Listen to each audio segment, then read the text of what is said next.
네, 반갑습니다. 더불어민주당 서울시당 공식 팟캐스트 서당캐 그 첫 번째 방송을 시작하겠습니다. 예, 감사합니다. 서당캐 진행자를 맡은 서울 서대문구 국회의원 김용호입니다. 오늘 굉장히 화려한 손님들을 모시고 첫 방송을 맡게 됐습니다. 제가 처음 소개하실 분은 아직 오지 않으셨는데요. 우리 이 방송의 예산을 책임지고 있는 더불어민주당 서울시당 김영주 의원은 조금 늦게 오신다고 그러고요.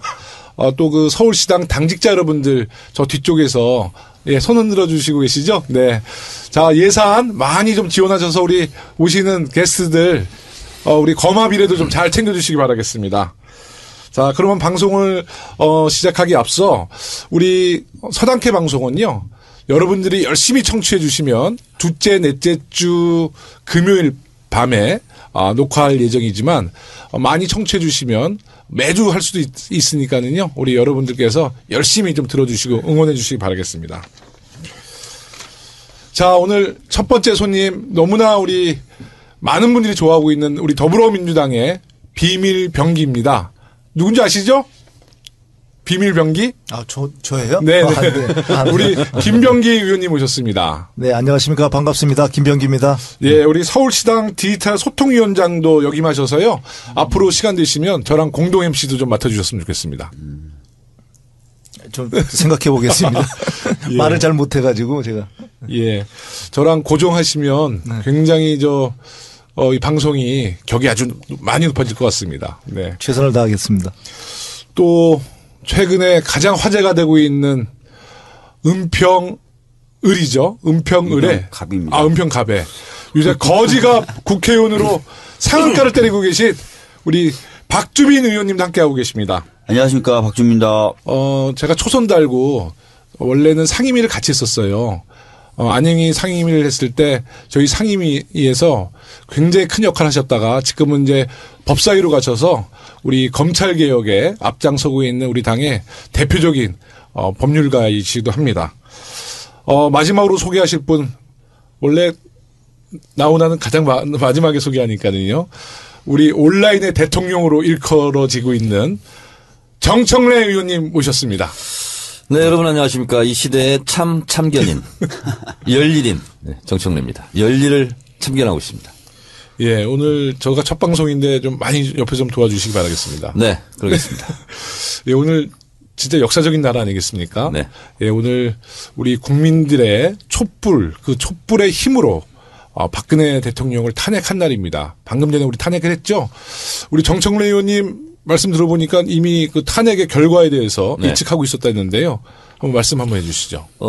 제가 원래 이 시대 참 역술인으로도 활동을 많이 하고 있는데요. 네. 제가 여러 가지 맞췄는데 이번에 220에서 230표가 나올 거다. 그러니까 225죠. 그랬더니 234표가 나왔잖아요. 계산해 보니까 1.8% 웃돌았더라고요. 이건 오차범위 내죠. 네. 그래서 왜 하필이면 1.8%일까 생각해 봤더니 박근혜가 청와대에서 아빠랑 산 게 18년. 그 후로 은둔한 게 18년. 정치를 한 게 18년. 네. 그리고 18대 대통령이 됐어요. 네. 그리고 친박 의원들한테 18원 후원금을 보내기 시작했어. 예. 그래서 제가 1.8% 오차범위 내에서 네. 맞췄어요. 아까 그 우주의 기획이 하셨잖아요. 네. 네. 그래서 분석해 보니까 이번에 우주에 도움이 있었다.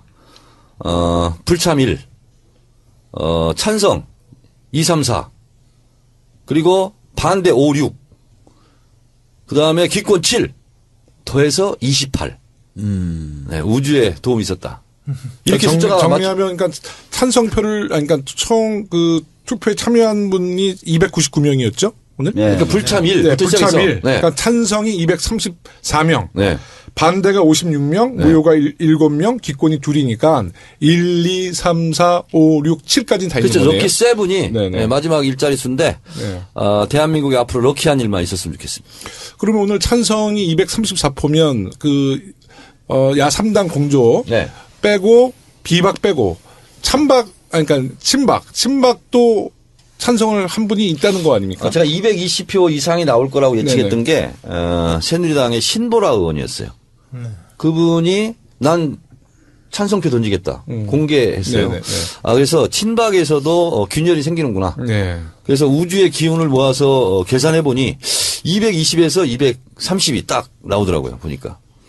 박지민은 이런 때는 존경의 표정을 지어야 되는데. 네, 존경의 표정을 지고 있네요.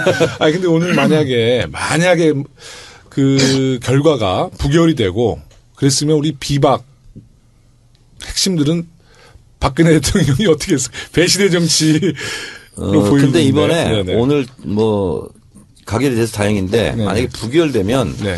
대한민국 행정부와 입법부가 중지되는 사태를 맞이하는 거잖아요. 실제로 대통령도 사실상 식물 대통령이고 권한을 행사할 수 없고 그리고 야3당 국회의원들은 의원직 사퇴서를 냈으니 다시 들어가서 우정 활동을 한다고 할 명분이 없고 그렇기 때문에 입법 행정이 다 마비되는 네. 대한민국의 극도로 혼란 상태가 될 뻔했는데 역시 우주는 대한민국을 버리지 않았다. 그리고 대한민국 국민의 승리죠. 그리고 국회에서 처음부터 탄핵의 탄자를 얘기를 꺼내기 어려운 분위기였잖아요. 근데 국민들이 길거리에서 탄핵을 외치니까 결국 국회의원들이 국민의 명령을 수행한 거다. 그렇습니다. 그래서 어쨌든 국민의 승리다. 그러니까 그리고 네. 박지민 의원, 김병기 의원 잘했어. 예. 참 잘했어요. 예. 근데 이제 저희가 오늘 국회에서 우리 김병기 의원님, 박주민 의원님 다 국회에 있었지만 사실 국회 밖에도 많은 또 우리 시민들이 촛불을 들고요. 또 광화문 또 온라인 상에서도 굉장히 그 새누리당 의원들 압박하고 또 우리를 지지해줬는데 의원님은 이제 지금 원내시니까 네. 어떻게 보셨어요? 지금 바깥에 있는 우리 시민들은 오늘 어떤 그 활동을 하셨나요? 제가 뭐 계속 길거리에서 지금 시민들하고 지금 부대끼면서 같이 있는데 오늘도 이제 국회 정문 앞을 갔거든요. 정문에 계셨어요? 네네. 국회 정문 앞에서 2시부터 쭉 있었는데, 대체적으로 가결이 되겠지. 근데 만약 안 되면 어떡하지? 이런 분위기였어요. 맞아요. 예. 그러니까 가결되는 순간은 어떤 막 함성이 막 나오고 그랬나요? 완전히 뭐 펄쩍펄쩍 뛰었죠. 네, 우시는 분도 계시고. 네, 우시는 분도 계시고. 그래서 저도 이제 막, 근데 왜 다 저한테 와가지고, 의원님 그동안 너무 고생했어요. 막 이러고. 그래서 내가 무슨 뭘 고생을 해요. 그러니까 누구한테라도 감사를 표현하고 싶은 거예요. 그러니까 이제 거기에 제가 있으니까 저한테만 와가지고 고맙다고, 감사한다고 막 그러더라고요. 그래서 나 좀 쭈삣쭈삣했어요. 그래서. 아, 예. 그 이번에 가결된 뒤에 네. 저희 지역위원회에 계신 분들이 이제 카톡방에서 네. 얘기를 하시는데 자기네들이 이제 소속돼 있는 온라인 커뮤니티에서 더불어민주당에 대한 칭찬이 쏟아졌다. 근데 우리가 이제 자만하면 큰일 나는 거죠. 하여튼 네네. 현재까지는 그래요. 예, 쏟아졌다 예. 그러더라고요. 그러니까 예. 박주민 의원님이 사실 거지갑 의원이라는 그 별명 전에 원래는 세월호 변호사로 유명하셨잖아요. 네. 근데 오늘 2층에 방청석에 우리 세월호 가족분들 저도 정말 그분들의 눈물 보니까 저도 눈물이 나더라고요. 어떠셨어요? 좀 가족분들과 좀 이야기 좀 나누셨나요? 가족분들 이제 도착하셨을 때 제가 방청하실 수 있도록 안내를 해드렸었고요. 네, 그다음에 끝나고 나서도 배웅을 해드렸는데 가족분들 굉장히 좋아하시죠. 굉장히 좋아하시고 막 우시고. 근데 가족분들이 굉장히 현명하신 게 이제 시작이다라고 얘기하시더라고요. 이게 끝이 아니라 그래서 시작이죠. 네. 여러 가지 이제 남아있던 과제들을 차분히 또 하자. 네. 오히려 그래서 처음에 좀 기뻐하시고 버스에 탈 무렵쯤에는 이미 차분해지셔가지고 다음에 네. 뭘 해야 될지를 이야기하시더라고요. 네. 아유, 그래도 진짜 오늘 가결된 것 중에서 가장 큰 의미가 우리 세월호 가족분들 네. 지금까지 얼마나 참고 사셨습니까? 7시간을 네. 또 빼자 말자가 막판에 네. 또 쟁점이 됐었잖아요. 그래가지고 가족분들이 저한테도 막 걱정하셔가지고 네. 문자나 텔레그램을 많이 보내주셨거든요. 진짜 빠지는 거냐, 이게 네. 말이 되냐. 그래서 절대 그럴 일 없다. 걱정하지 마시라고 했는데 그게 들어간 상태에서 또 가결이 되니까 그분 우리 이제 가족분들 입장에서는 감격스럽죠. 그러니까 이 최순실 게이트가 처음 터지고 나서 이제 야3당의 공조가 조금 이견들이 많았잖아요. 그러니까 목표는 박근혜 탄핵과 그 퇴진은 맞는데 각 정당의 입장이 조금씩 달랐던 것 같아요. 뭐 개헌 문제도 좀 있었고 총리 추천, 거국내가 쭉 있었지만 우리 국민들이 촛불을 들면서 통일된 구호, 통일된 실천 이러면서 이제 야3당의 공조가 딱 갖춰진 거잖아요. 거기서부터 이제 우리가 이제 정권 교체를 위해서 나가야 되는데 최순실 게이트에서 탄핵까지 정말 여러 가지 키워드가 있었습니다. 예, 좀 정리하는 시간을 좀 가졌으면 좋겠는데요. 잠깐 긴급 속보. 네. 지금 이 서울시당 팟캐스트 서당캐를 녹음을 막 시작을 해서 네. 현재 시간이 7시 17분인데요. 네. 7시 3분 네. 박 대통령 법적으로 권한 정지. 여기서 됐다고. 박수 한번. 네, 박수. 네. 7시 3분에 권한 정지. 네. 그래도 지금도 이제 아침이면 머리 올려줄 사람 다 오나요? 청와대? 권한은 중지돼도 제 생각에 월급이라든지 자기 뭐 사비로? 이런 것들은 업무 지급이 될것 추진비는 같은데요? 나오지 않고 네. 대통령 신분만 유지하고 있고 그래서 그렇죠. 대통령 급여는 나오는 걸로. 그러니까 급여는 나와요? 네, 급여는 나오는 걸로. 그러면 뭐 앞으로도 계속 머리 올리고 하시겠네. 그 머리 올린 얘기가 나왔으니까 네. 말인데 사실 저는 그 비박계든 친박계든 네. 그 새누리당 의원들께서 지금 저희 예상보다 많이 나오게 된 게 사실은 이 세월호를 뭐 우리가 7시간을 빼냐 마냐 이런 것 때문에 뭐 오히려 동요한 게 아니고 네네. 그런 얘기가 좀 있다가 그 머리 올린 얘기가 나오면서 그 인간성에 관한 문제거든요. 네. 그게 인간의 존엄에 관한 문제 아닙니까? 네. 그 학생들이 수백 명이 좀 갇혀 있습니다. 그럼 그건 죽어간다는 뜻이거든요. 근데 그때 차분하게 머리를 했다 이렇게 되는 거 아닙니까? 네. 이게 자꾸 시간을 따지는데 그건 2분도 하면 안 되는 겁니다. 아, 당연하죠. 뭐 20분이고 뭐 90분이 아니라 2분도 하면 안 되고 그러니까 사람들이 혼비백산이라는 얘기를 하는데 사실 그 딱 맞는 상황이죠. 혼비백산이. 근데 그 상황에서 그렇게 머리를 했다 이런 얘기를 들으셨을 때 저는 마음이 상당히 탄핵 찬성적으로 새누리당 의원들이 넘어가지 않았을까. 오히려 거꾸로. 국민도 결국은 그럼요. 네, 그런 데서 네. 분노하는 거거든요. 네. 뭐 역대 게이트들이 뭐 돈 받아먹고 그런 건데 이거는 사실 게이트가 굉장히 좀 추잡하고 추악한 게이트잖아요. 썸뜩하죠. 네, 예. 근데 이제 박근혜 대통령이 살아온 과정을 보면 정말 어린 시절 17년 동안 밀폐된 청와대에서 홀로 크고 18년. 네, 18년. 네, 18년 동안. 그리고 뭐 사실 어감이 가족도 뭐 없잖아요. 가족도 없는 데다가 또 어머니 아버지 또 나름대로 그런 슬픔이 있어서 사실 그 마음속에는 굉장히 많은 트라우마가 있어요. 있는데 그 트라우마를 갖고 있다 보니까 사실 상식적인 리더십이 나오지 않는 거죠. 그리고 자기 혼자밖에 모르는 거예요. 그래서 제가 예전에 신문기자를 좀 했었는데 그때 제가 들은 얘기는 박근혜 대통령과 정몽준이가 초등학교 동창이에요. 정몽준 전 대표가. 그래서 둘이서 테니스를 쳤대요. 보좌진들 한 30-40명 놓고 테니스를 치는데 근데 너무 더운 여름날인데 갑자기 정몽준 씨가 1,000원을 딱 주면서 브라보콘 2개만 사와라. 옆에 보좌진들이 그렇게 많은데도. 그러니까 결국은 정몽준 씨는 재벌의 아들이고 박근혜 대통령은 뭐 독재자의 딸이었지만 결국 두 사람은 이제 자기들밖에 모르는 거예요. 개인밖에. 뭐 이런 얘기도 제가 들은 바 있습니다. 확인되지는 않은 얘기지만 그 당시 여의도에서 많이 퍼져 있었던 이야기죠. 네.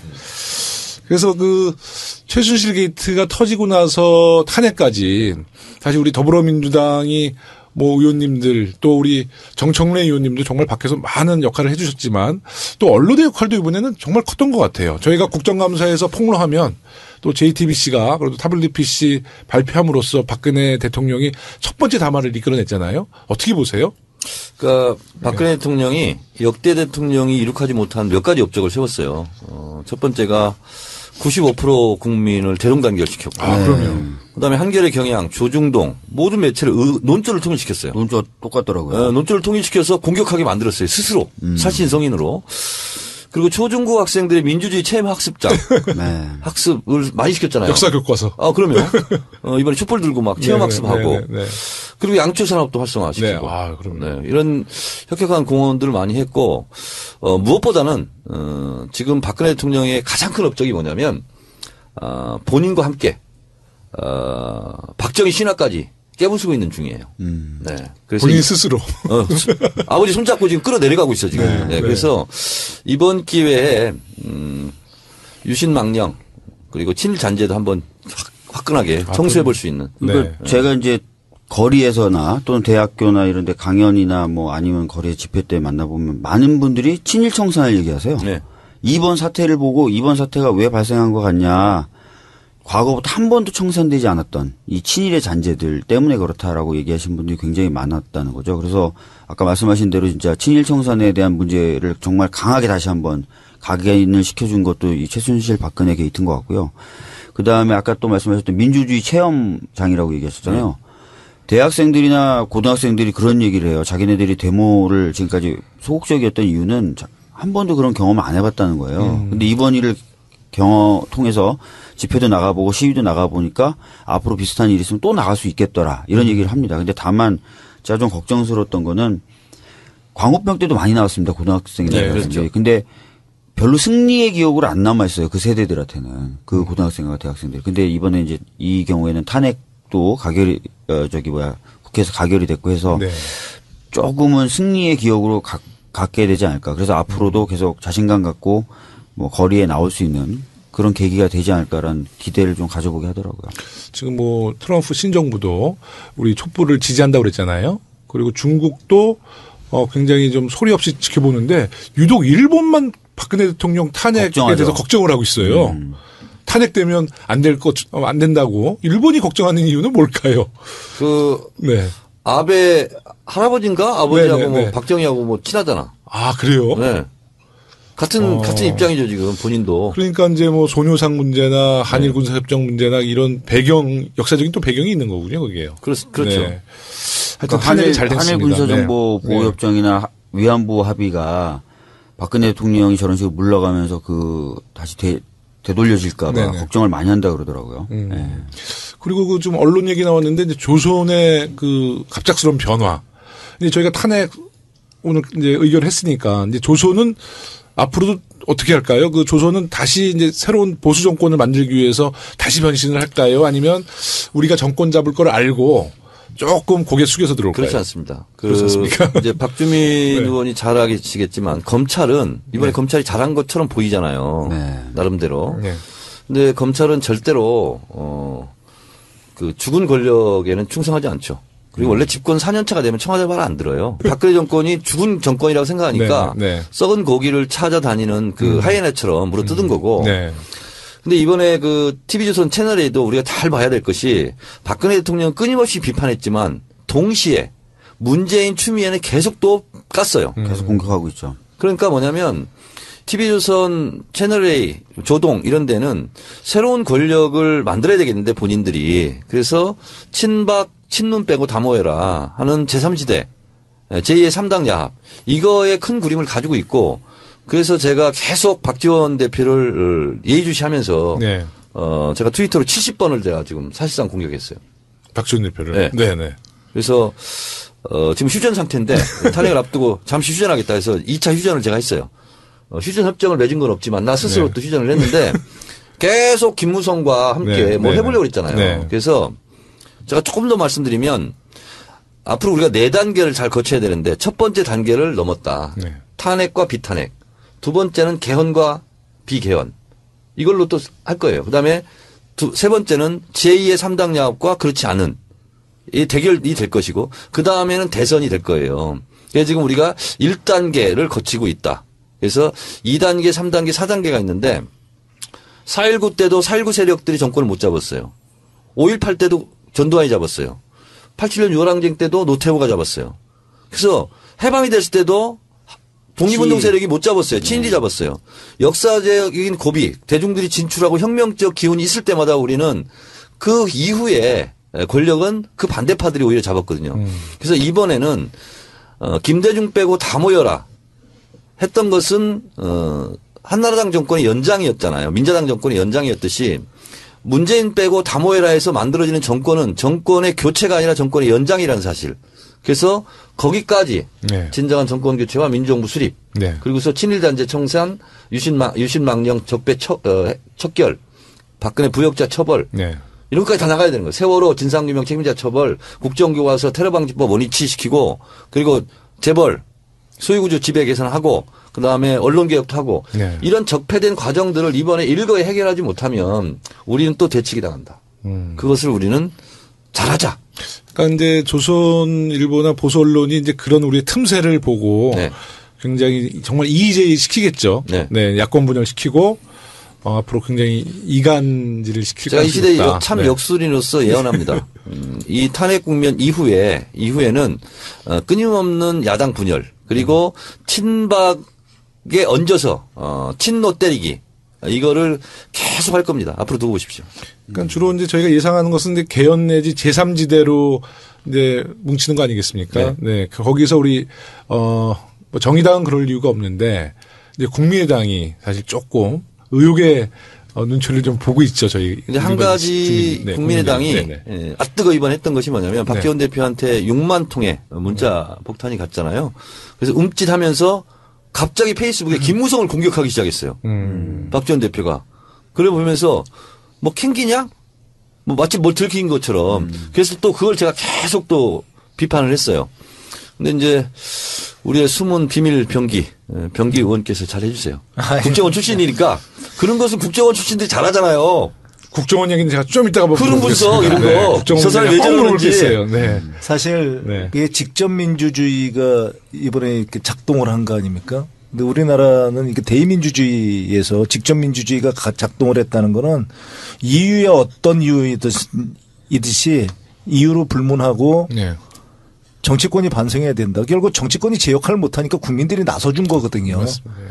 국민들은 돌아가도 정치권이 제 역할을 하지 못한 정치권이 실력이 없으면 결국 되치기를 당하는 겁니다. 그러니까 저희 더불어민주당은 지금이 기회가 아니라 좀 엄청난 위기가 지금 다가올 수도 있다. 정말 준비를 많이 해야 되는데 과연 그 준비를 대비를 했느냐. 80년도 서울의 봄 같은. 뭐 다 똑같습니다. 뭐 그러니까 4.19 뭐 서울의 봄 정청래 의원님께서 말씀하셨듯이 뭐 6.29 뭐 다 똑같죠. 그때 결국은 국민들은 만들어줬지만 분열이 됐건 야권이 분열이 됐건 어쨌건 간에 결론적으로 한마디로 얘기를 하면은 그거는 실력이 없어서 뺏긴 거거든요. 실력이 없는 야권은 존재의 이유를 찾지 못하는 거죠. 그러니까 야권이 분위기가 좋아지면 거기서 또 당리당략 또 개파 이래서 뭐 실력도 실력이지만 항상 분열로 망했죠 저희가.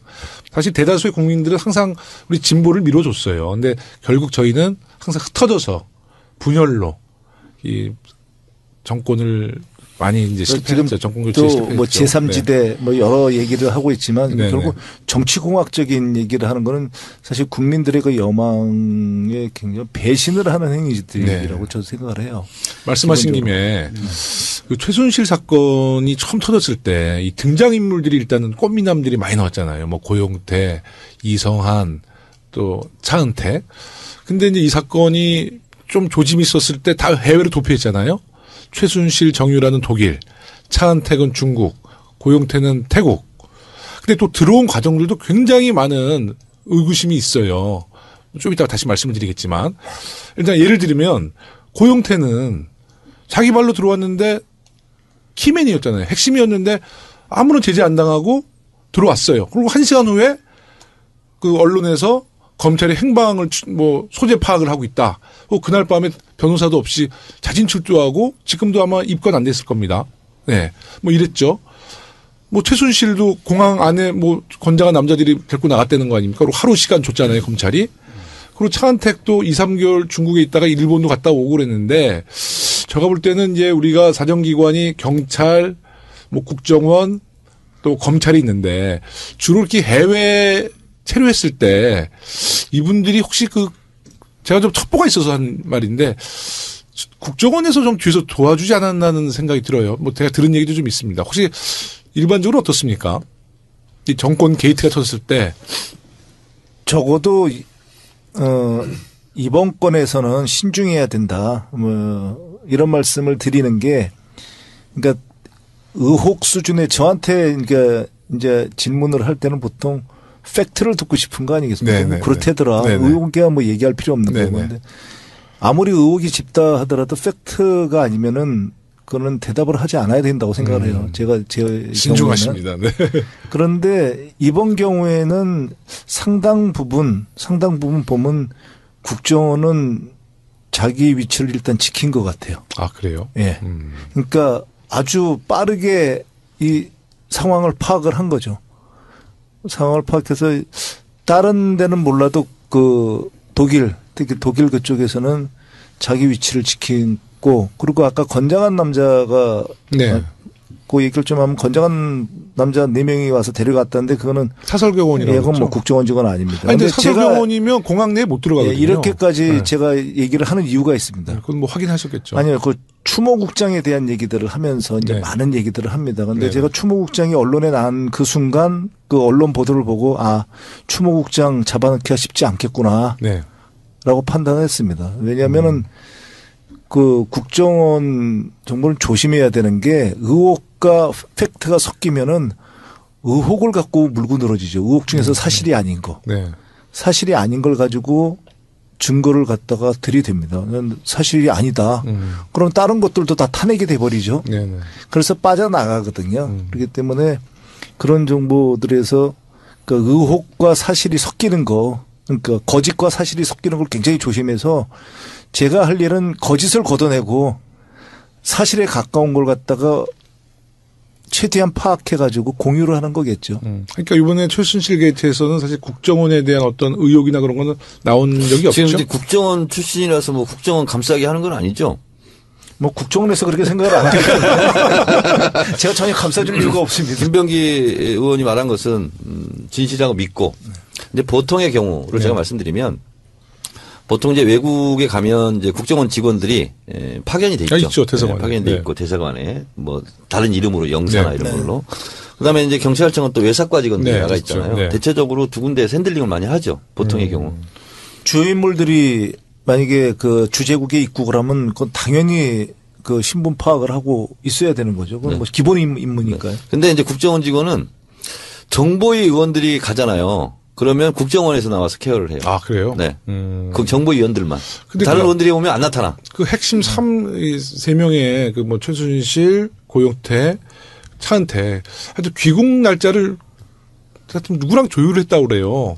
그래서 저는 이제 그게 검찰이나 경찰보다는 저는 뭐 국정원에 대해서는 잘 모르지만 그 부정적인 생각이 예전에 많았기 때문에 제가 그 정도는 파악할 아, 능력입니다. 예. 그건 아니다. 네. 뭐 그러려고 제가 여기도 들어온 거 아닌가요? 네, 맞습니다. 아, 근데 진짜 저는 우리 김명기 의원님이 국정원 출신 같지, 너무 국정원 출신 아니, 같지 근데 국정원 않아요. 언제까지 근무했죠? 2013년 6월까지 근무했습니다. 그럼 제가 정보위 할 때 계셨었네. 네. 다 뒤에서 뒷조사하고 계셨대요. 아, 근데 안 보였어. 그때. 아, 근데 아주 원세훈 원장이랑 해가지고 헤매고 있었습니다. 아니, 근데 진짜로요. 보면 우리도 이제 국회의원들도 뭐 검찰 판사 출신도 있고 변호사 출신도 있고 다 경찰 출신도 있는데 다 직업 티가 나잖아요. 근데 김명기 의원님은 진짜 국정원 티가 안 나. 야, 아니. 네. 국정원 직원들은요. 네. 국정원 티가 나면 네. 그거는 잘려야 돼. 약간 자격이 없는 거죠. 자격이 없는 거지. 아, 그러니까- 신분이 노출되면 안 야, 되고 나중에 전혀 국정원스럽지 않은 게 국정원 직원이야. 아주 국정원 직원 같아. 진정한 국정원. 그 정권 교체되면 국정원장 꼭 하셔야겠습니다. 그 검찰도 지금 다시 대통령이 생각할 때는 그 검찰에 대해서 굉장히 배신감을 또 느꼈겠죠. 그러니까 오죽하면 네. 그 김현웅 법무부 장관이 네. 수사지휘권 난 못하겠다. 그리고 네. 사표를 냈겠어요. 그러니까 생각하고 알수록 너무 가증스러운 거야, 박근혜. 이번에 이제 사실은 그 저도 주워 들은 풍문인데 LCT 건을 갑자기 박근혜 대통령이 꺼냈잖아요. 저도 그 얘기 LCT를 들었어요. 네. 지휘고하를 막론하고 수사하라. 그게 사실은 이제 여러 가지 노림수가 있었지만 그중에 핵심이 검찰 쪽에를 위축시키려고 했었다. 검찰총장한테 직접적으로 예. 겁주려고. 이영복과 뭐 이렇게 만났다는 뭐 검찰부 몇몇 그리고 간부들. 네. 지금 그 박근혜 대통령의 변호인이죠.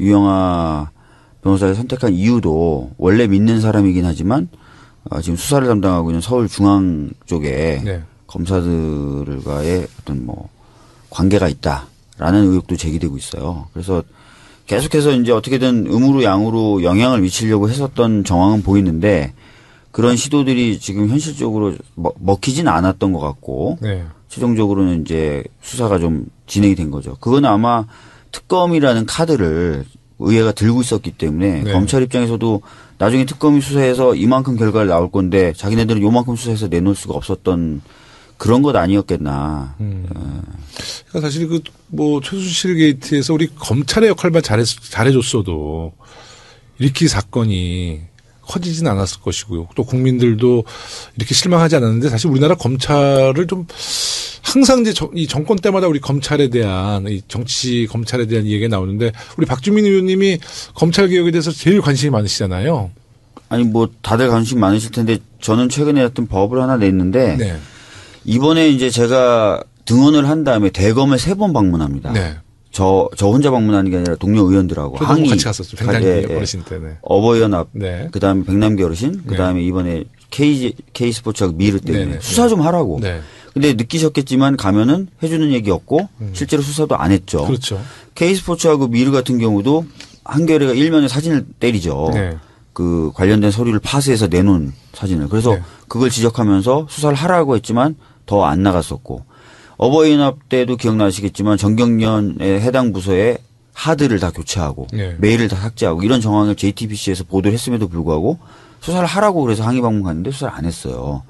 그러다가 막판에 몰리고 하니까 이제 수사를 하기 시작한 거고 처음에 이제 수사 굉장히 소극적으로 하다가 특검이란 카드가 꺼내지니까 자기네들 열심히 하는 것처럼 수사를 했기 때문에 마치 국민분들이 검찰이 이젠 바뀌었다라고 생각하시기가 쉬운데 네. 그거 아니라는 거예요. 네. 아까 정청래 의원님께서 말씀하신 것처럼 고질적인 패턴을 반복한 거예요. 그러니까 정권 말기에 다시 또 주인을 물어뜯는 그것에 불과하다라고 보셔야 돼요. 그래서 지금 좀 하니까 검찰개혁에 고삐를 늦춰도 되겠다. 절대 그렇게 생각하시면 안 됩니다. 네. 예. 그래서 제가 추미애 대표한테는 개인적으로 이번 국면에 검찰을 들여다볼 수 있는 고위공직자 비리수사처 이거를 제도적으로 확립해 놔야 된다. 그래서 거기서 항상 검찰을 눈여겨보고 검찰 비리를 적발해내고 거기서 기소해버리고 그래서 기소 독점도 좀 깨고 그렇게 해놓지 않으면 예를 들어 우리가 정권을 잡았다고 치더라도 집권 4년차 되면 또 칼들이 돼요. 그렇죠. 네, 그래서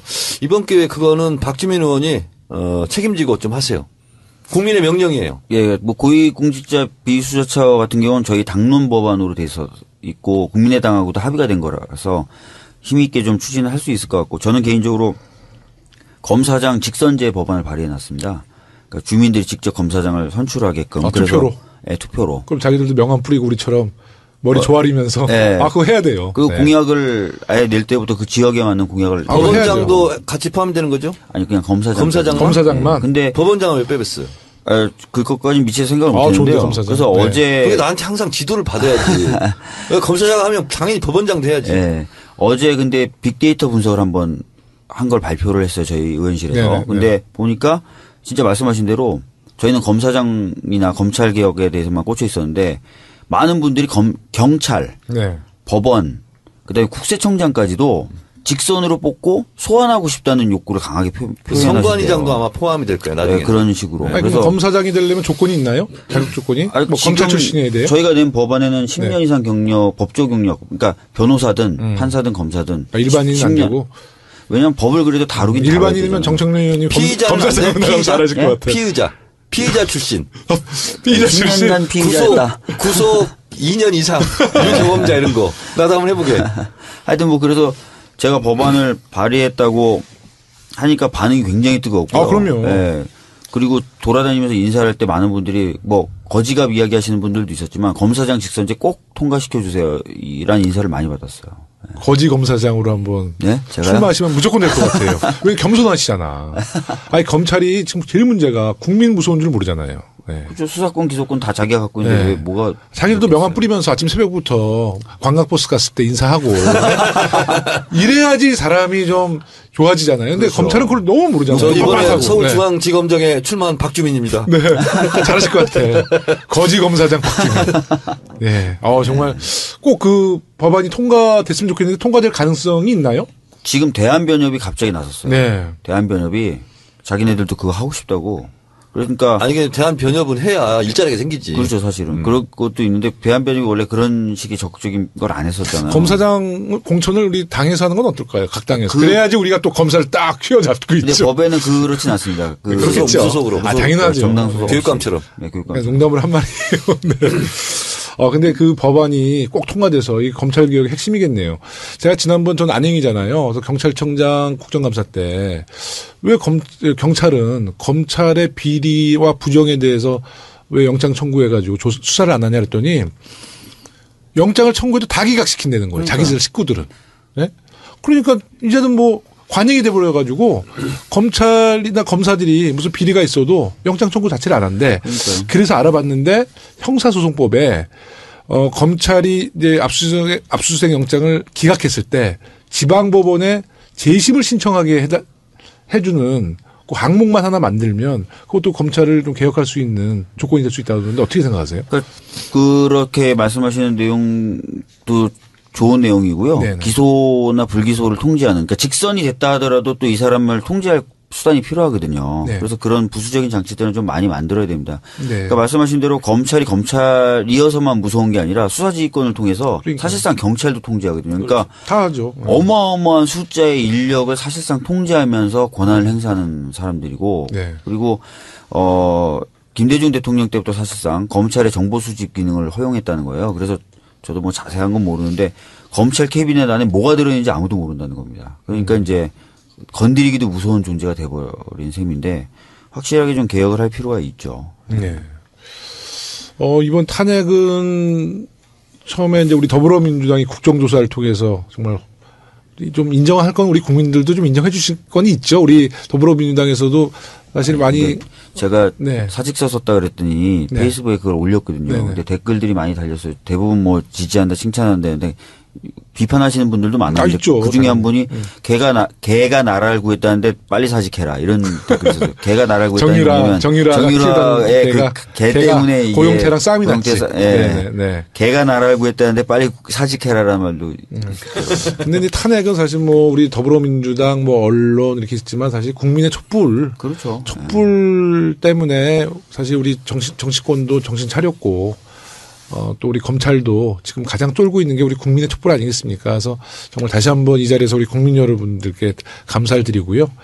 국민들의 준엄한 명령을 정말 우리가 충실히 앞으로 따라야겠죠. 아니 네. 그래서 저도 그 얘기 좀 하고 싶었었는데 네. 앞으로 이제 제3지대나 개헌론 이야기를 많이 하셨잖아요. 근데 오늘 의총에서 나왔던 얘기가 저는 의미심장하다고 네. 생각해요. 촛불에서 나왔던 여러 가지 개혁 이슈나 과제들을 우리가 적극적으로 받아 안아야 된다. 네. 왜냐하면 어차피 저희를 조중동이 편들어 줄 것도 아니고 재벌들이 저희를 편들어 줄 것도 아니잖아요.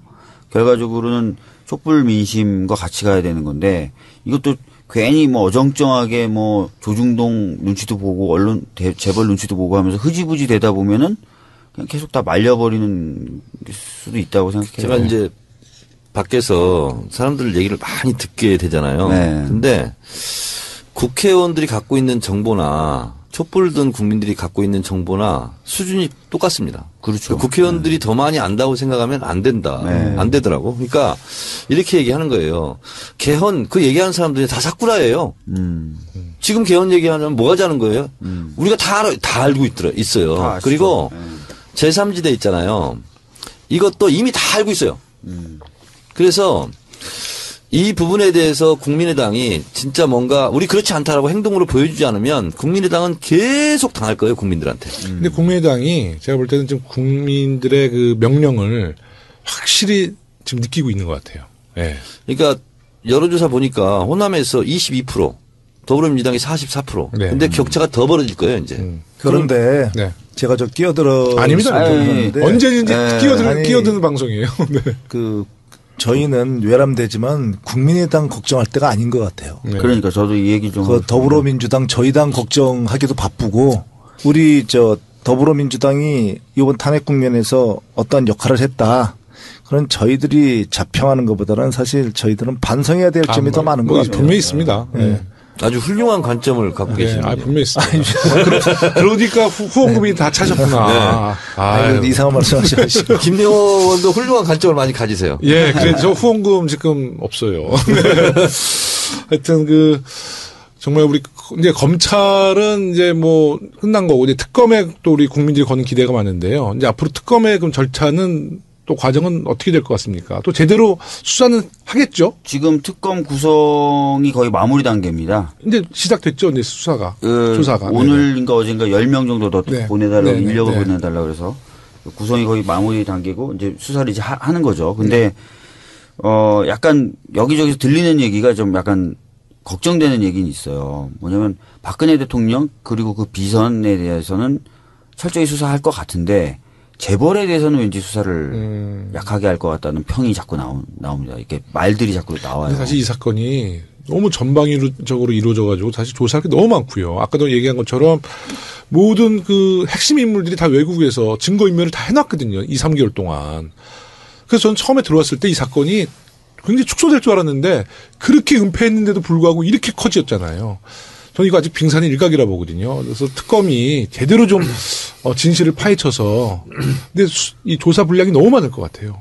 그러니까 사실은 그래서 검찰이 수사한 기록을 이제 지금 받았다는 거죠. 네. 그래서 그걸 토대로 웬만한 부분은 커버가 될 거고 네. 드러나지 않았던 부분 중에 하나가 이제 재벌과 박근혜 대통령이 과연 진짜 일방적으로 삥을 뜯긴 관계냐 아니면 뇌물이냐와 세월호 7시간에 관련된 부분인데 네. 세월호 7시간에 관련된 건 강한 의지를 이미 표명했습니다. 네, 특검이. 맞습니다. 네. 그건 수사하겠다고. 아니 재벌이 무슨 그 사람들이 좋은 사람들이라고 그냥 아무 손의로 돈을 주겠어요. 그 부분은 근데 제가 아까 우리 동네 그 저 뭐 횡단보도나 하나 해달라고 그래도 안 해줄 텐데. 아까 말씀드렸던 것처럼 그 부분 재벌과의 그 부분은 별로 좀 의지가 없다는 얘기들이 저는 지금 나오고 있어요. 롯데를 한번 제가 한번 예전에 그 우리 의원님들 카톡방에도 했지만 지금 저 김천 성주 롯데 골프장 그거 지금 국방부랑 롯데랑 지금 토지 맞교환하기로 했거든요. 그렇습니다. 근데 롯데가 사실 약점이 많잖아요. 지금 조사받는 거 재판 중인 것도 많은데 똑같거든요. K 스포츠랑 저 미르재단이랑 아니 대통령이 사드에 대해서 굉장히 의지가 있고 국방부 장관이 롯데한테 야, 땅 좀 맞교환하자 그러면 롯데가 그 정부의 말을 어떻게 동의하지 않을 동의할 수밖에 없는 상황이잖아요. 그래서 그거 혹시 상임위에서 좀 한번 좀 알아보시죠, 그거. 네. 근데 그게 이제 이런 거예요. 일방적으로 나한테는 이득이 안 되는데 저 사람의 이득을 위해서 뺏는 사람의 이득을 위해서 돈을 뺏겼다면은 그게 뭐 강탈 당한 거죠. 일종의 삥 뜯긴 건데 롯데는 자기 민원이 있었다는 거예요. 어떤 민원이요? 면세점? 뭐 그런 것들이라든지. 근데 제가 롯데 직접 갔었어요. 이 성주 갔었는데 거기 직원들 만나보니까 롯데가 소유한 골프장 중에서 이 성주 골프장의 수익률이 제일 높고 두 번째는 이것도 청문회도 쓸 수 있고 뭐 배임 문제도 걸릴 수 있고 이제 제일 중요한 게 지금 뭐 이미 현실화가 됐지만 중국에 롯데 기업에 대한 중국 정부가 지금 소방검사, 위생검사, 세무조사하고 있잖아요. 롯데가 생각할 때는 엄청난 그 피해가 오거든요. 근데 롯데 측은 이미 알고 있었을 거란 말이죠.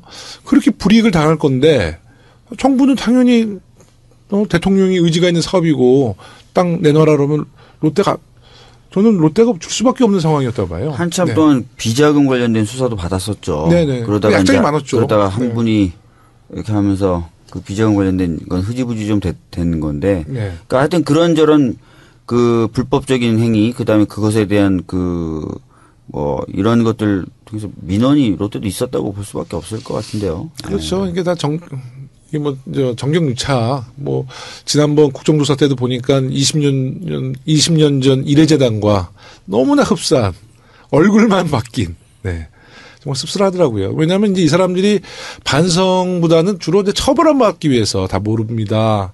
기억이 안 납니다. 이렇게 하는 거 아니겠어요. 그래서, 그때 좀 우리 의원님들이 그 재벌 총수들한테는 조금 더 날카롭고 좀 지적을 좀 더 세게 했어야 되는데 너무 곱게 보내드린 것 같다는 생각이 들어요. 우리 정청래 의원님만 계셨어도 그때. 제가 좀 아쉬웠던 게 뭐냐면 그 이완영 의원이 그 메모가 나왔잖아요. 재벌들 잘 모시자 뭐 이런 거잖아요. 빨리 보내드리고. 그때 너무하더라고요. 그때 있잖아요. 그 의사진행 발언을 통해서 난리를 치고 새누리당 정경유착의 현장 메모가 발견됐다. 여기서까지 이러는 거 보니까 당신들은 재벌 비호당이다 하면서 낙인을 찍고 소송을 벌였어야 돼. 그래서 국민들한테 확실하게 각인을 시켰어야 되거든요. 근데 의사진행 발언이나 중지 없이 그냥 조용히 가는 걸 보면서 제가 좀 분통을 터뜨렸고 그래서 그런 거 보시면 좀 근질근질하지 않으세요? 막 그래서 국회로 들어오고 싶지 않으세요? 이틀 연속 나 홀로 트윗 청문회를 했어요. 내가 막 하면서 그래서 한 30번을 썼는데 한 400건 기사화가 됐어요. 이틀 동안. 대단하십니다. 혼자 국정조사 하시는 수준이신데요. 그래갖고 이재용을 딱 보니까 이재용은 이런 10가지 답변 전략을 가지고 나왔다. 곤란하면 침묵, 눈만 멀뚱멀뚱 뭐 이런 거 있잖아요. 그래서 쭉 했는데 제일 아쉬웠던 대목이 바로 그거예요. 메모지가 발견됐을 때 그냥 지나갔던 거. 좀 아쉽더라고요. 저도 완전히 그때 뭐 이런 방송에서 표현 하기는 좀 그렇지만 뚜껑 열리더라고요. 예. 왜 저렇게. 방송에서 보통 그런 용어 많이 씁니다. 그래요? 네, 뚜껑 열린다. 이건 품격 있는 방송입니다. 그리고 이제 우리 대통령 그 3차 담화, 이제 1, 2, 3차, 오늘까지 이제 4차 담화죠. 그래서 저는 4차는 오늘 못 봤어요. 우리 탄핵하는 거라고 못 봤고.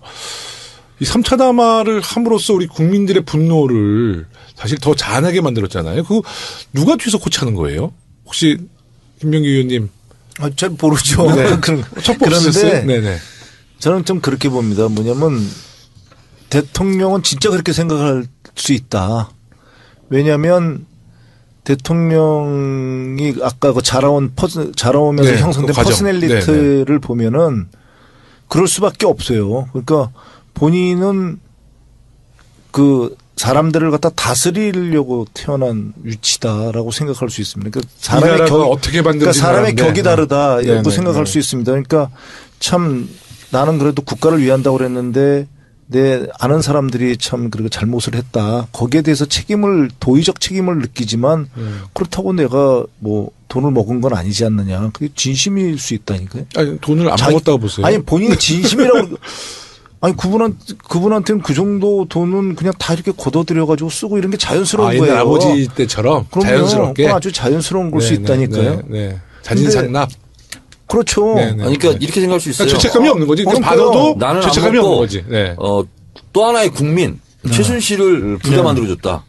그러니까 극단적으로 차은택을 부자 만들어줬다. 얘기를 하는데 대통령이 그 리더십 유형 중에서 이게 오해가 없기 바라는데 리더십 유형 중에서 사실은 히틀러랑 굉장히 닮은 게 많아요.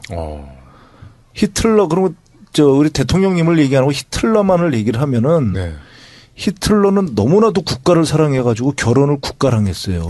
본인이 그렇게 얘기했어요. 아니 대통령님이 말씀하지 마시고. 대통령도 그렇게 말씀하셨는데 옛날에. 그런데 네.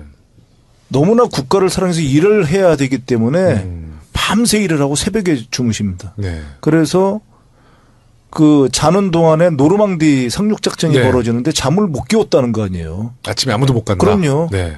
그 세월호 때 어떻게 되는지 모르겠죠. 잠을 못 깨웠다는 거예요. 그리고 그분이 술, 담배나 이렇게 우리 박주민 의원님이나 정청래 의원님처럼 이렇게 머리가 맑아지지 않게 술, 담배도 안 하시고 채식만 했다는 거 아닙니까? 주사는 많이 안 맞았네, 히틀러가. 그건 잘 모르겠고. 뭐 마약을 했다는 말은 있어요. 네네. 그런데 만기 칠람합니다. 그러니까 스탈린그라드에서 전쟁이 벌어져서 수백만이 죽어나가는데도 네. 그 일일이 다 작전을 통제를 해요. 그 독일 늑대굴에서. 네.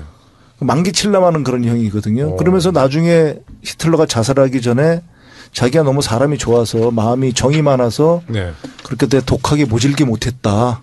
이걸 후회하면서 죽습니다. 근데 그게 그 사람 진짜 그랬다니까요. 히틀러는. 본인은. 진짜 국가를 사랑했다니까. 그게 이제 주관적 애국심이에요. 남을 전혀 생각하지 않는 그런 게 이제 대표적인 주관적 애국심이 사실 나라를 갖다가 지옥으로 끌고 가는 수들이 왕왕 있습니다. 네. 조심해야 돼요.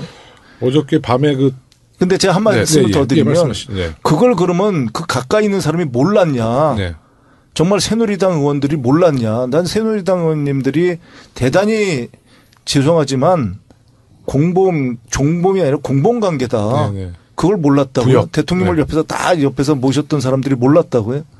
너무나도 잘 알았겠죠. 네. 근데 말을 너무나도 잘 알았기 네. 때문에 아닙니다. 저는 그렇게 생각 안 한다니까요. 아. 너무나도 잘 알아서 말을 못한 게 아니라 너무나도 잘 알아서 그 환경에서 최대한 본인들이 최대한의 이익을 갖다 공유하기 위한 방법을 생각해냈다고 생각해. 특히 김기춘 의원 같은 경우. 그분이 중앙정보부 시절에 78년, 79년 사이에 대공 수사국장을 했거든요. 30대. 그때 최순실의 아버지인 최태민을 조사를 한다고요. 네네. 그러면 그때 내용을 알았는데 그 머리 좋은 분이 그 관련된 내용들을 몰랐다고요? 그럼 말이 안 되는 얘기들이거든요. 거기에서 본인이 가장 서로 간의 이익을 취득하는 방법을 터득해낸 거죠. 대통령을 놓고서요. 우병우 수석에 대해서도 비슷한 평이 있어요. 그래서 김기춘 뒤를 이은 제2의 김기춘이라고 우병우 수석을 얘기하거든요. 약간 비슷한 이야기들이 있어요. 사실인지 모르겠지만. 30년 후에 우병우라는 또 나올 수도 이름이 있겠죠. 나오진 않겠지. 지금 보시다시피 우병우 전 수석에 대한 수사는 거의 이루어지지 않습니다. 네, 맞아요. 신기하게. 대통령보다 더 힘이 따르고 오늘도 어디 신문 사설인가 보니까 초등학생들이 좀 검사되고 싶어 한다는 거 아니에요. 네. 가장 대한민국에서 권력자는 검사다. 네. 참 걱정이죠. 어저께 우리 탄핵버스터, 우리 박주민 의원님이 새벽 2시에 만났는데 갑자기 저보고 저쪽에서 국민종편이라고 김현 민주종편. 민주종편. 최재성 의원 이렇게 김현 의원이 하는 방송이라고 잠깐 가보래요.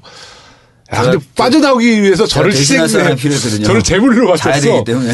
근데 어저께 그 방송에서 송영길 의원 전 인천시장 이야기가 나왔는데 직접 이제 송영길 의원이 한 얘기인데 인천시장 재직 시절에 대통령이 인천시를 왔대요. 박근혜 대통령이 피곤하다고 시장실을 좀 가서 좀 쉬고 싶다. 좀 시장실을 쓰고 싶다. 그래서 제공을 했대요. 했는데 갑자기 청와대 관계자들이 와가지고 변기 있죠. 화장실 변기를 그냥 뜯어가지고 나가가지고 새로운 변기를 바로 설치했다는 거예요. 야. 제가 그때 옆에 있었어요. 송영길 의원 옆에 있었어요. 아, 정말로요? 송영길 의원이 그 말씀을 하시더라고요. 그 말을 직접 하실 때 현장에 계셨던 건 아니고요. 그럼요. 네. 그래서 송영길 의원한테 왜 그걸 제재하지 않았습니까? 했더니 나야 새 거 주니까 좋지. 그때 그러셨는데 하여튼 대통령의 그 정신세계가 정말 일반인과는 너무나 다르다. 그러니까 이제 그 국가의 지도자들 그래도 상식적인 리더십이 있어야 되는데 너무 상식적이지 못했던 것 같아요. 리더십이. 그런 좀 마음이 있고. 그러니까 네. 다음 우리가 앞으로 그럼으로써 이제 우리 국가 이런 걸 반면교사라고 삼아서 그럼요. 발전을 해야 되는데 다음 대통령은 어떤 분이 되든지 제발 국민들 또는 쭉 살아온 과정이 검증된 분이 됐으면 좋겠어요. 검증돼야 되고 검증되고 좀 밝혀지고 너무나 안 밝혀지고 우리들도 다 문제가 있는 게 우리 특히 국회의원들 다 문제가 있는 게 대통령이 대면 보고를 안 한다. 뭐 한다 이런 얘기를 갖다가 처음 요번에 들은 게 아니거든요. 몇 년 동안 들은 거 아닙니까? 그렇죠. 저 당대표 하실 때도 사무총장이 대표를 못 만나가지고 대표 만나는 시간을 이렇게 기다렸다는 거 아닙니까? 근데 대통령이 되셔도 그 많은 보고서들을 방송에서 나와서 대면 보고하고 싶으세요? 이렇게 말씀하셨을 정도로 보고 시간을 갖다 못 잡는다 그러면 그건 분명히 문제가 있는 거거든요. 제가 2001년도 기자할 때 박근혜 그 당시 신한국당 국회의원을 제가 인터뷰를 한 2시간 했어요. 그 당시 이제 우리 의원님 아시겠지만 그때는 그 정도 지도자급이면 집을 개방할 때예요. 1월 1일 날 떡국 주고 올 때잖아요. 예전 정치가. 그러니까 박근혜 의원의 집이야. 강남에 그 집인데 아무도 가본 사람이 없다는 거예요. 그래서 제가 의원회관에서 직접 인터뷰로 스케치를 한 거야. 그때 박 대통령 했던 얘기는 자기 집 앞에는 감나무가 있는데 진돗개 2마리를 키우고 있고 새벽 5시에 일어나서 요가를 시작으로 해서 5시 30분에 영어 공부를 하고 그래서 자기 하루의 라이프를 다 저한테 이제 이야기해 주고 제가 그걸 스케치했었어요. 그리고 제가 이제 기사 마감하고 어떻게 국회의원인데 아무 동료 의원이 그 집도 안 가보고 너무 신비주의에 빠져 있는 거예요. 그리고 나서 대선 후보 때 대변인 제가 이름은 안 밝히겠지만 수석하던 김모 대변인 있죠. 그 양반이 언론인들과 만나다가 좀 발언 때문에 아마 그 데스크한테 좀 압력 넣어가지고 사고가 났었어요. 그래가지고 근데 대통령 후보한테 전화해서 대변인을 교체해야 되니까 전화를 하려 했는데 후보 전화를 아무도 몰랐다는 거 아니에요. 대통령 후보의 전화를 그 주변 국회의원들이나 지도부가 몰랐대요. 그래서 그것도 보고 라인이 아마 최순실을 통해서 가지 않았는가. 예. 아니, 그러니까 그런 체제가 이게 완전 비정상적인 비정상이죠. 그런데 비정상이라고 얘기를 했는데 아무도 그거에 대해서 얘기를 안 했다고. 그냥 비정상이다라만 얘기를 하고 이거 정말 국가적으로 이게 문제가 된다. 제가 옛날 그 공직에 있을 때 인사니까 좀 예민하죠. 그래서 대통령한테 보고를 드리는 거는 원장께서 직접 반드시 대면 보고를 한다. 왜냐하면 인사는 특히 그런 게 인사는 페이퍼에다 쓸 수 없는 것들이 많아요. 그게 왜냐하면 나중에 밝혀지면 안 되니까 거의 대면 보고를 해서 구두로 보고를 하거든요. 왜냐면은 그 개인의 프라이버시도 있고 뭐 이렇기 때문에 구두 보고를 하는데 그걸 대면 보고로 하게 되면은 대면 보고를 못 하게 되고 더군다나 그런 어떤 보고라는 건 대부분 보면은 적시성 문제가 있지 않습니까? 그런데 그렇게 못 만나면 적시성에도 문제가 생기는 거거든요. 그럼요. 그런 거를 알면서도 주위에 누구도 얘기를 안 했다. 국가 시스템에서. 그럼 시스템이 마비된 거거든요. 그럼 시스템을 갖다 거의 마비시키는 대통령이 있는데도 그걸 아무도 얘기 안 했다. 이게 정말 큰 일인 겁니다. 사실은. 그렇죠. 우리가 정말 앞으로 우려해야 되고 그걸 갖다 조심해야 되는 게 미국 같은 경우에는 대통령의 모든 말을 녹음을 해요. 모든 말, 모든 행동을 녹음을 합니다. 우리도 좀 그랬으면 박근혜 대통령 정말 난리 날 뻔했네. 모든 거 다 녹음했으면. 모든 걸 녹음. 그럼 대통령도 알아요. 그거를. 대통령도 압니다. 그러니까 미국 대통령도 알죠. 그런데 그렇듯이 대통령의 행동은 그리고 대통령이라는 그 공인의 행동이나 말은 그게 개인의 행동이라는 건 있을 수가 없거든요. 행동이나 생각이 더 신중해지고. 그럼요. 그게 그렇기 때문에 그 시스템이 무너진 거에 대한 복원 앞으로 어떻게 이걸 갖다가 우리가 재건을 하고 이런 거에 대한 재발을 방지할 것인가 이게 굉장히 큰 일입니다. 사실은. 맞습니다. 그러니까 이제 정권 교체 꼭 해야 되죠. 이제 이 정권 갖고는 안 될 테고 새로운 정권 교체가 뭐 내년 공범이라니까요. 저희 내년 이제 따뜻한 봄까지는 이제 될 것 같고요. 이제 오늘 탄핵은 우리 이제 국회에서 이제 의결이 됐는데 이제 이게 헌재로 갈 거 아니에요? 헌재로 오늘 접수가 됐죠. 그래서 이제 심리도 절차가 있잖아요. 거기서 정말 엉뚱한 결과가 나오면 정말 우리 국민은 그때는 정말 우리 국민들이 분노는 정말 하늘을 찌르실 텐데 어떻게 예상하세요, 우리? 아니 근데 사실은 법조 출신이신 이미 다들 아실 거예요. 헌재는 9명의 재판관이 있고 9명 중에 8명이 이명박 박근혜 대통령 시절에 임명된 사람으로서 보수적인 성향을 가지고 있죠. 그래서 구성만으로 보면 유리하지가 않습니다. 근데 이제 약간적으로 보시는 분들은 최근에 국민적인 정서라든지 정치적인 분위기 때문에 허투루 결정은 안 할 것이다라고 또 얘기하시는데 제가 불안한 건 원래 성향도 아니고요. 최근에 김영한 전 민정수석 수첩에서 나온 내용들이에요. 그러니까 즉 통진당을 해산하는 결정 과정에서 청와대가 계속 얘기를 했다는 거 추정할 수 있는 내용들이 좀 나왔잖아요.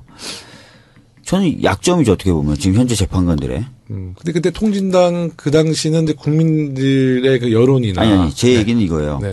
얘기를 했을 때 만약에 녹음이라도 해놨다면. 그걸 약점 잡겠죠. 야, 너하고 나 이제 죽는데 나 혼자 죽을 수 없다. 너 함부로 이거 하면 너하고 내가 주고받았던 서류 녹음 깐다? 라고 해버리면 헌재 재판관 입장에서는. 그럼요. 굉장한 타격이 되거든요. 묘하게 오늘 민정수석이 바뀌었죠. 바뀌었는데 그 후임 민정수석이 헌법재판관 출신이더라고요. 그래요. 조대환. 조대환 그 변호사시던데 물론 그분 뭐 개인적으로 뭐 훌륭하신 분이겠지만 당연히 근데 보통 민정수석은 검사 출신이 하는데 그런 판사 출신이 하셨더라고요. 헌법재판관이셨고. 그러니까 제 의혹인데 그런 얘기를 하면서 전 아마 만약에 진짜 그 수첩의 내용 자체도 확인돼야 되겠지만 그걸 토대로 막 상상을 해보는 거예요. 막 얘기를 했었어요. 그러면 서로 어떻게 보면 공통의 문제되는 사안을 공유한 거잖아요. 그죠? 공범이지 그것도. 공유한 거고. 근데 한쪽이 죽게 생겼어요. 같이 죽자. 이 사람이 도움이 필요해. 그러면 그거 쓸 수도 있지 않을까요? 그런 걸. 뭐 지금 뭐 정말 살아남기 위해서는 수단 방법 가릴 때는 아니죠. 지금 방금 뉴스는 강일원 재판관이 주심 재판관이 됐어요. 근데 이분은 인사청문회 때 제가 청문위원이었어요. 그러니까 이분은 여야 합의로 추천한 분이거든요. 그렇죠. 그때 제 기억으로는 그다지 꼴통은 아니었어요.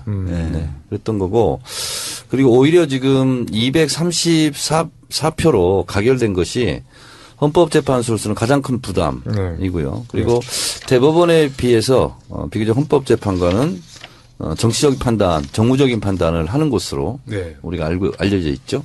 그런 면에서 국민들이 이제는 헌법재판소를 예의주시하면서 헌법재판소에 가서 촛불을 또 들어야 돼요. 이제 아마 방향은 헌재로 가는 네. 것은 뭐 당연한 거고요. 우리 국회도 이제 하여튼 최대한 헌재 공정한 판결이 나올 수 있도록 우리 국회에서도 관심을 가져야 될 것 같습니다. 일단 1부 순서는 여기까지 하겠습니다. 1부 순서 여기까지 하고 네, 고맙습니다. 세상을 바꾸는 강한 정당, 더불어민주당의 당원이 되어주십시오. 정의가 강물처럼 흐르는 정의로운 사회, 모든 국민의 안전과 생명이 보호받을 수 있는 안전한 사회, 모든 국민이 서로 존중하면서 더불어 사는 사회, 새롭게 번영하는 나라, 평화로운 대한민국을 만드는데 뜻을 같이 하는 사람이라면 누구든지 당원이 될 수 있습니다. 당원 가입을 원하시는 분은 해당 지역